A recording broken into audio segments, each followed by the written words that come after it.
Naman tayo sa finding LCM. Ito yung given natin. 36, 24, 18, 14, 12, 21. LCM, least common multiple. Kapag whole number siya, kapag ginamit na sa fraction, LCD, least common denominator na siya.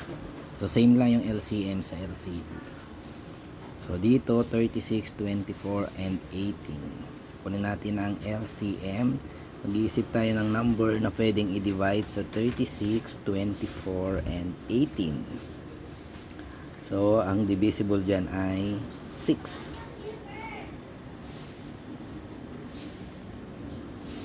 (36) divide 6, 6. 24 divide 6, 4. 18 divide 6, 3. So, sunod, isip tayo, meron pa yung dalawa, pwedeng itong 6 at 4, pwede rin yung 6 at 3. So, ang una natin gamitin, 6 at 4, mag-iisip tayo ng number na pwedeng i-divide sa 6 at 4. Yan ay 2. 6 divide 2, 3. 4 divide 2, 2. Bibring down lang natin yung 3 kasi hindi naman siya kasali sa flip. Next, ito naman, pareho sila, pareho. So, isip tayo ng number na pwedeng i-divide sa 3 at 3. That is 3. 3 divide 3, 1. 2 divide 3, hindi yun kasali, bibring down lang natin. 3 divide 3, 1. Yan. Since 2 na lang yung natira, tapos 1 na, pwede na nating i-multiply yan.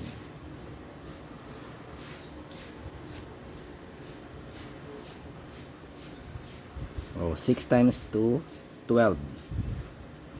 12 times 3, 36.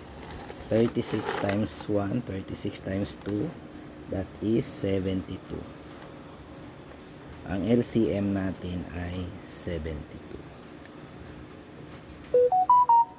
Another example, 14, 12, and 21.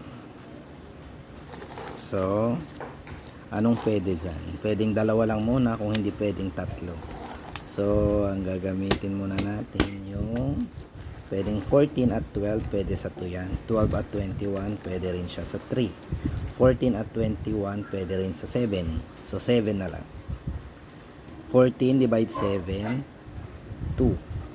Bring down 12. 21 divide 7, 3. Next, isip tayo ng number na pwedeng i-divide sa 12 at 3. That is 3. Bring down lang natin yung 2. 12 divide 3, 4. 3 divide 3, 1. So, ito naman, 2 at 4. Pwede siya sa 2. 2 divided by 2, 1. 4 divide 2, 2. Then, bring down 1. Since wala na siya, 2, 1, 2, 1 na ulit. Wala nang divisible. Pwede natin ilabas yan dyan. Pwede rin hindi. Pwede natin ganito. Lalabas natin 2, 1, 1, 1. Para sigurado. Pag 1 na lahat dyan, imumultiply lahat nandito. 7 times 3. 7 times 3, 21. Times 2, 42. Times 2, 84. So, ang LCM natin, 84. And thank you.